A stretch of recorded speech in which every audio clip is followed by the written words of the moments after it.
Hey, we are back for another review of Sisters on BET. We're on season 5, episode 18, entitled Friends and Lovers. So let's just jump right into it. We pick back up where we left off last week at Steam Pot, whatever, the restaurant that chaos has ensued at. So Aaron he's getting the one up on Zach. Like, he give him a little 1-2 combo on him right quick. But Zach comes back, gets a little 1-2 on Aaron. And so they're going back and forth there and they're fighting. Everybody trying to break them up. Eventually they get broken up. And Zach is pretty much at his boiling point when it comes to the drama associated with Karen. Unfortunately, in this instance, he's misguided in that anger because it's not something that she orchestrated. So now they all basically got to get out of Dodge before the cops are called because the block is hot. So now they got to go. But like I said, Zach, him dealing with everything has started to affect him, and he's boiling over, and he's kind of sick of everything that's been going on as it relates to Karen. So I'm sure we'll have to finish dealing with that. Gary gets to the restaurant after everything is over, and he sees the aftermath. Now, he has this air about him as if he's just hit the lotto, like he just feeling himself. Now, he's there to have lunch or to meet with somebody. I'm assuming he's gotten there by happenstance. But Andy said later in the episode that she thinks it's for another reason, but we'll get to that when we get to that part of the episode. Either way, he spots Robin at the bar because everybody's gone and they just kind of abandoned Robin at the bar, to include Andy. And Robin asks him, "Hey, so you just randomly picked this restaurant to show up to?" He was like, "Oh yeah, what's a happening spot? It's very popular, so I ended up here." Gary's trying to make small talk, and so Gary's like, "Robert, let me buy you a drink." Like, he has this little snooty air to him. Like I said, he just thinks he's done something amazing at this point. So he offers to buy Robin a drink, and Robin's like, "No, I'll buy you a drink. It's no thing." And Gary, with his little smug face, tells him, like, "Hey, no, I'll buy you a drink because the reality of it is you really need to save your money." And so Robin's like, what do you mean by that? Like, what is you saying? And he admits, they continue talking, and Gary finally admits that he has been working with the senior partners, and he's the one that put the plan in place for them to have a meeting and for him to have to put up the money that they thought he was too leveraged to be able to come up with. So now they're going to be stuck working together. Like, basically, he's not going to be able to push Robin out because he's been able to come up with what he needs to for the upcoming meeting. Now, he was supposed to save this information until tomorrow's meeting, but he just could not. Gary had poked and prodded in his face long enough. So he was like, "Listen, let me go ahead and bring you down a couple notches and let you know, like, checkmate. I got what I need." And now Gary is he's shook and he need a drink, which I'm excited about because, sir, you really thought you was about to push this man out of his company that he just got into, and you were sadly mistaken. So I was definitely excited when Robin really told him, like, "Listen, you can't get rid of me. You're not going to be able to get rid of me." All right. Gary he goes over to his table finally, and he calls Hayden in a panic. And Hayden really don't feel like being bothered because he already tied up with Miss Decoy Girl. And of course, Gary has to tell him about it. Gary briefs him on the interaction that just happened with Robin. And Hayden really needs to use his little super snooping skills to figure out how he was able to come up with the money. And so Hayden's like, so he's telling you that the money is in the company account? Yes, it's in the company account. He was like, "Okay, cool. I should be able to trace that money. Just give me till tomorrow because I'm busy tonight and I'm just not going to be able to do it tonight." Because Miss Decoy Girl had got his nose wide open. And I'll tell you why I said that in the next segment. So moving right along. Miss Decoy, she's got to go to work. So she's trying to break out and go back to where she needs to be because she needs to get up to find a job in the morning. So says she, right? And his nose is so wide open, he could drive a freight train through that mug because he's telling her, like, you ain't got to go to work. I'll take care of you. Like, chair. Hayden is head over heels, and it's very much abrupt. It's very much quick. And it also probably gives some insight into where Fatima was at, because he was probably on the "I love yous, let me take care of you" type tip with her, even though they only hooked up one time. And so that's off-putting when it's so soon because, sir, you don't know me you just met me. You don't even know my last name, baby. And you already trying to fly the girl out, take care of her, telling her she ain't got to work no more. And, you know, she's assuring him, like, listen, I'm not that type of girl. I'm not that kind of girl. I need to get out of here and find a job. And so he tells her, okay, you know, I understand that. But let's just stand here. Let's just knock boots all night. And we'll figure out this job situation in the morning. And so she's like, okay, all right, cool. And she was like, but you don't even know my skills. And but she offers to him like, hey, I could be your secretary, which is the wrong move, you fool. But he don't know. Like I said, his nose is so wide open, he not paying attention. So he's gonna potentially make her his secretary, which is gonna give her direct access to what she needs to take him down, or to find out what she needs to find out for Fatima, which is gonna hopefully help foil him tracing where Robin's money came from, because he may be able to find out, like, hey, the money didn't come from his accounts. He probably got the deposit from the loan shark, blah, blah, blah, blah, blah. All right. Back at Zach's.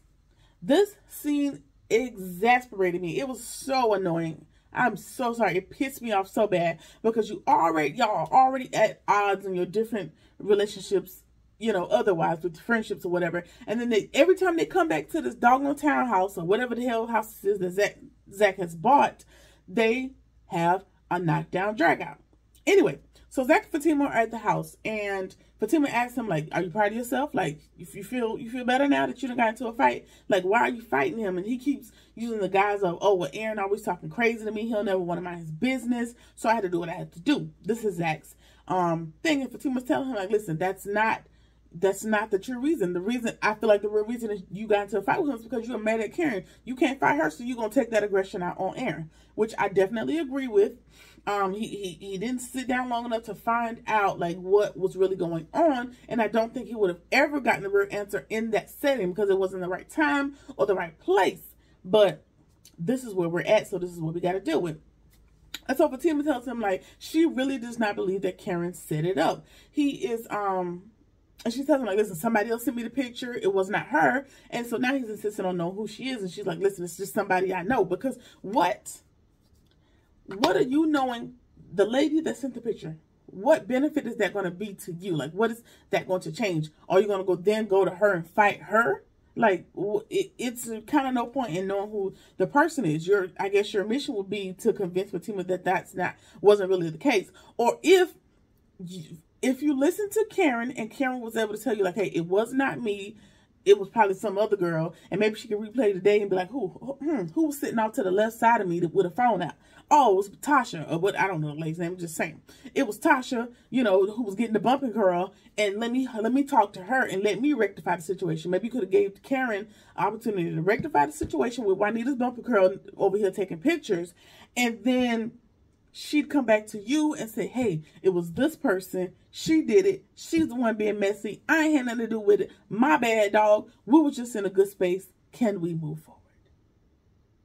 That would make more logical sound sense. But again, it's kind of hard to blame him, because it's been event after event after event after nitpick after shade thrown when it comes to him and Karen. So it was eventually going to come to a head, and that's just where we ended up. All right. So, he's just basing it on the fact that she was nice to him just that one instance. Months and months and months of being mean and nasty and trying to sue him and doing all these other things. You're nice to him. And the one time that you're nice to him, this whole thing blows over. So I can see how he makes the connection. Like, the first time you want to be nice to me and act like you got good common sense, shit falls apart. So, it's a mess. It is a mess. And so she asked him, like, listen, you got to calm down. Like, you can't go around fighting people. You can't do that because you have a record. Do you want to go back to jail? And he's not. He's still, you know, in the emotions of it all. So he's not thinking soundly.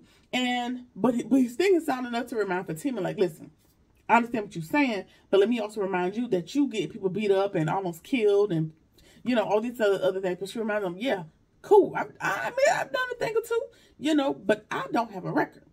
And he says, yeah, I know you ain't got a record, and it's surprising that you don't, you know, surprisingly you don't have a record, but it is what it is. This is where we at. So she tries to put him, so they're getting into it or whatever. He was like, listen, I don't even want to talk about it. I don't got nothing to say. I ain't got time for this. I'm finna go to bed. She's like, no, you finna to go to the couch. You're not finna go to bed with me. You finna go to the couch because you got a lot going on, and it's just the block is hot. And so he was like, listen, I don't know what you talk about. I don't know what you own, but I'm not going to sleep on the couch in my house. And that I don't think he, I don't know.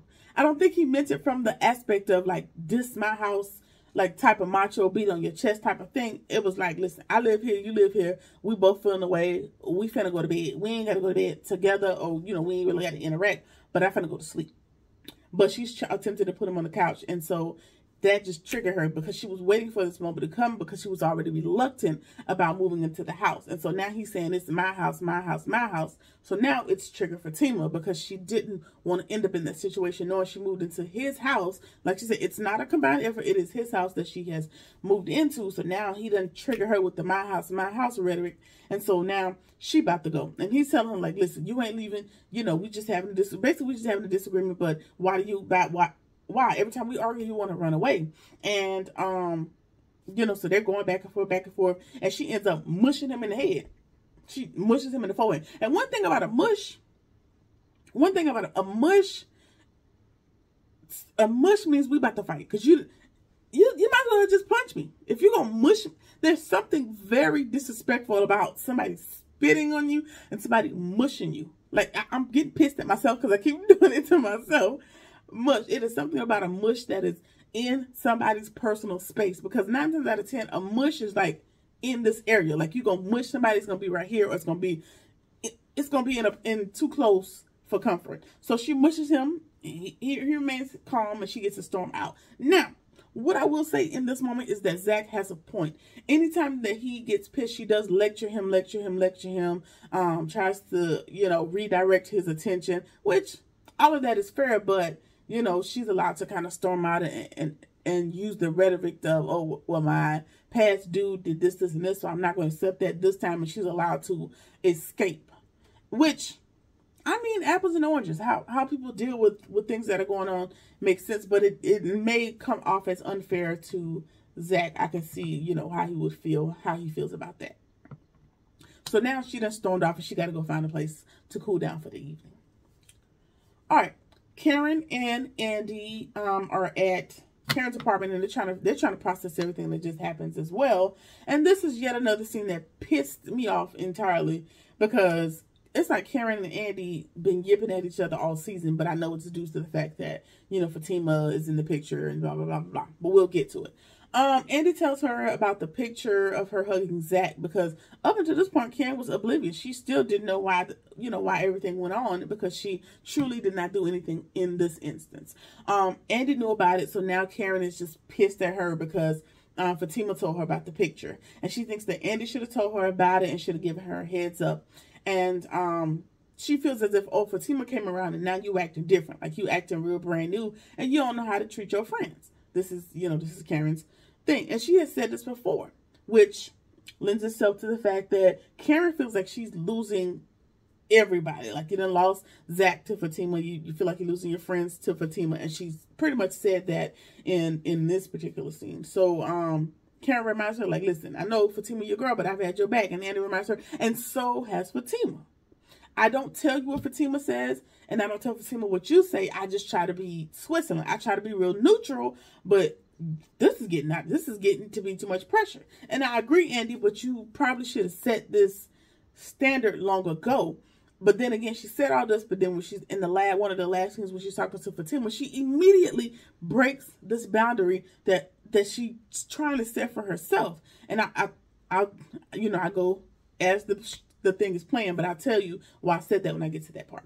And so they're going back and forth. And so she tells Andy, you know, just since you can't figure out, you know, what you need to tell me, what you need to give me a heads up on, because had you given me a heads up, I would have been able to call Zach and, you know, explain it to him and talk to him about the ledge, and we wouldn't be here. That's not Andy's fault. Andy's kind of like she's like what's that statement? It's like the messenger catches the bullet. Like, the middleman is normally the one that takes the blow of everything that explodes in these situations. And this is unfortunately the position that Andy is in at this point.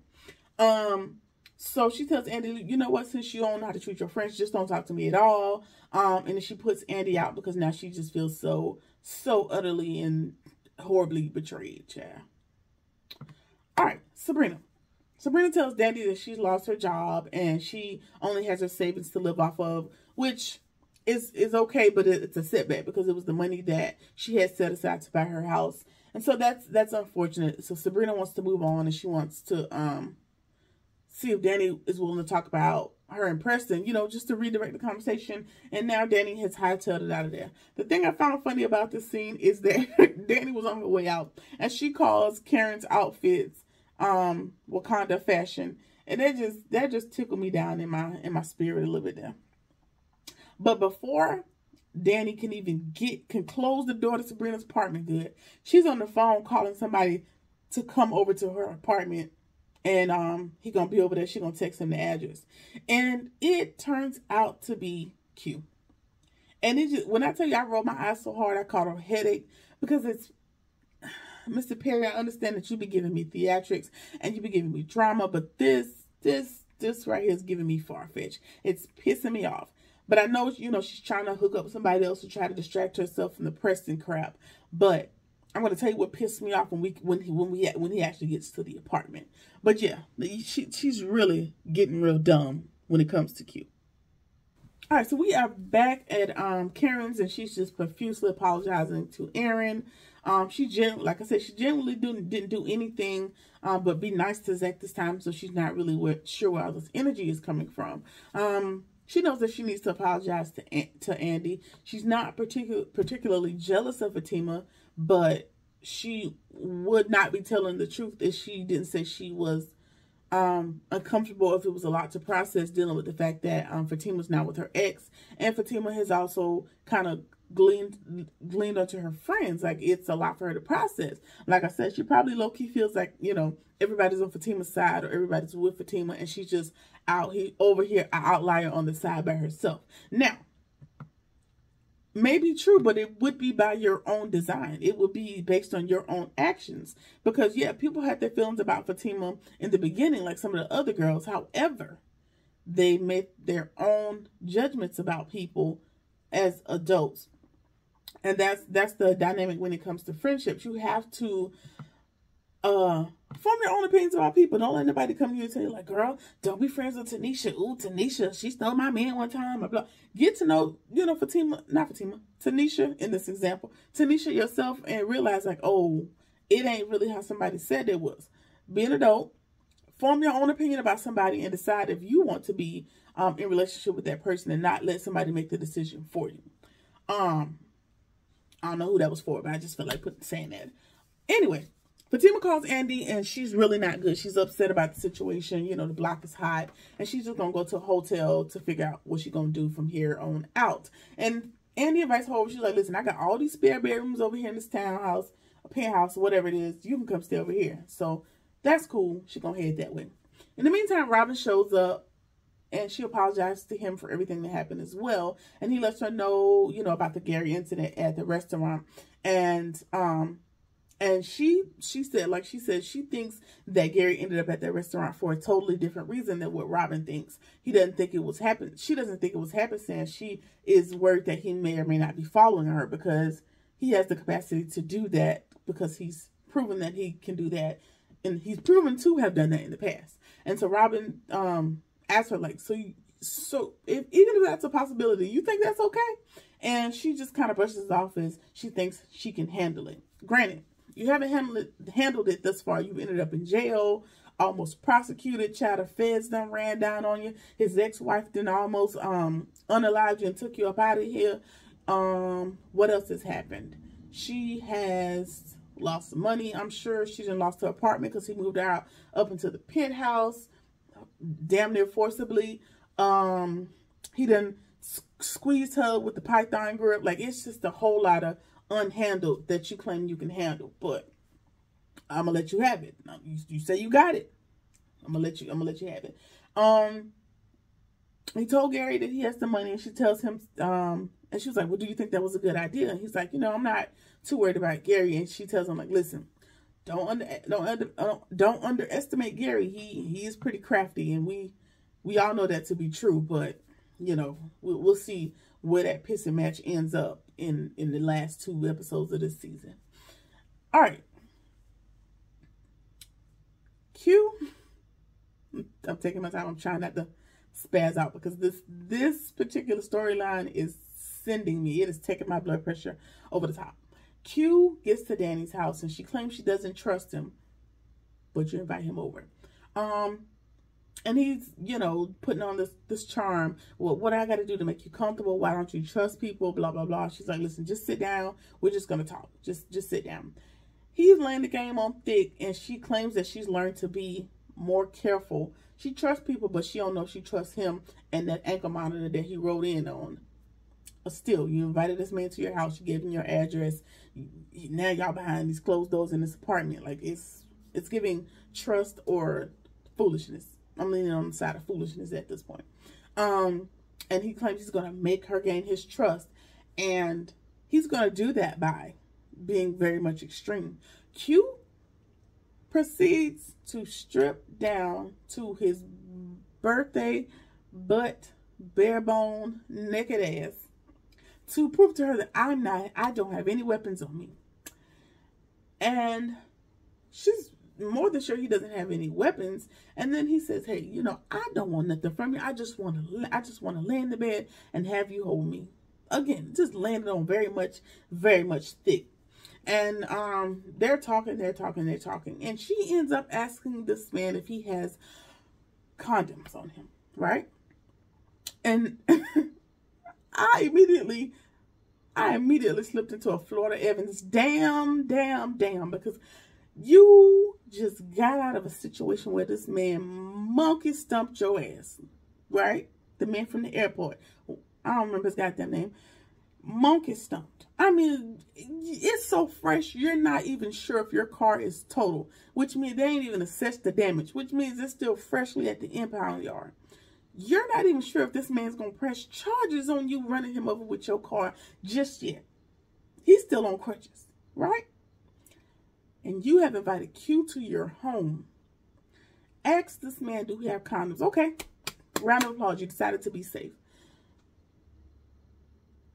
But what's pissing me off more is you do not know who this man is to you and your friends that are currently fighting a federal case. And we all in the same time frame. We're in the 2020s. Maybe we'll say 2022 for TV land's sake. I think you have a name. I don't know if you know the name's Q. But you know that this man, some person, has put Sabrina and Maurice in jail. Right? Pretty big thing. For me, if somebody has my friends fighting a federal case, I want to know who they are, where they live, where their mom and them live, what high school they graduate. Like something, I want to know something about this person. I don't care if I want to find their Facebook profile, Twitter, TikTok. I need to know who this person is. And the fact that you did not do your due diligence to find out who this person is, you are now in a situation where you're about to sleep with this person that brought all this turmoil into your friend circle. That's too much for me. That's where I draw the line, Mr. Perry. It's far-fetched, and I don't appreciate the two intersecting. That's what I want to say on that. I'm gonna just move right on because I will go on and on. It really pisses me off, but I'm gonna let it go. All right, Maurice is again coming unhinged in the jail cell. He in there singing Negro spirituals. He is just over it. At that moment, he gets a new cellmate, right? And the cellmate claims he's been watching Maurice and he thinks that he's cute, and he start asking these line of questions. Oh, why you in jail? Where you from? Like just small talking. And Maurice is not, he's paying him dust. He really not giving him a whole lot. He claims that the prosecutor is trying to get him to snitch, which blew your cover immediately. And Maurice picks up like, hey, you seem to know a little bit too much information to claim, you know, we just ended up together in the same cell. He catches on and he tells him like, listen, you might be informant for the prosecutor, so I don't really have nothing else to say to you. And he keeps on talking. He claims that he's been in jail for a year because he can't make bail. So he's basically taking Maurice's situation and feeding it back to him in a way to not get along, in a way to have something similar with him so he can kind of glean information from him, but Maurice is not falling for it. He also claims he's in there for bank fraud. Sir, you basically just read Maurice's sheet and regurgitated it back to him. If that's not the most thinly veiled confidential informant I've ever seen in my life, I don't know what is. And I'm glad Maurice was able to have enough discernment to figure that out. Now, what I wished he had enough discernment to figure out was the same bullshit that Q was feeding him. But I ain't gonna lie, there was a time where I almost believed Q, because I remember there was a point he was talking about childhood and, you know, crying and saying nobody ever believed him or trusted him or blah, blah, blah, blah. Now we see why, because you're a scammer to the core, but still. All right. Fatima shows up to Andy's place, and she doesn't want to. Fatima tells her, like, listen, I don't want to get between you and Karen. You know, I know y'all are friends. And Andy tells her, like, too late. And that's why I said Andy expressed to Karen earlier in the episode that she doesn't want to basically intersect the two friendships. She wants to exist as Fatima friends, and she wants to exist as Karen friends. However, by the end of the episode, she blabs her mouth again. And it wasn't a whole lot about him, but the too late is enough confirmation to Fatima, like, hey, you didn't want to come between us, but hell, you already did, based on, you know, the fallout her and Karen already had earlier. That had nothing to do with Fatima. She didn't even need that information, but again, you still running your yappers, and you could have just kept that out to stay a neutral party. But you keep letting stuff spill out of your mouth like word vomit, and that's implicating you between these two people.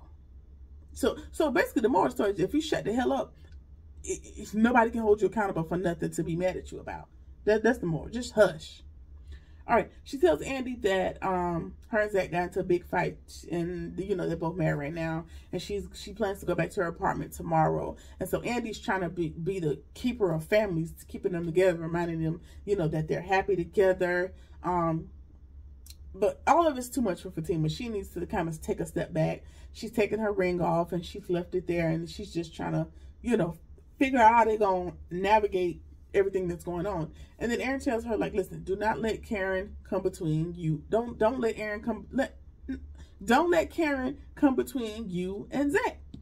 And in that moment, Karen pops up off the elevator talking about, yeah, please don't. So it's about to be some more shit freshly off the heels of some other manure that's already taking place. It just never ends. It just piles on. This is my thing with the series, is when it comes to Mr. Perry.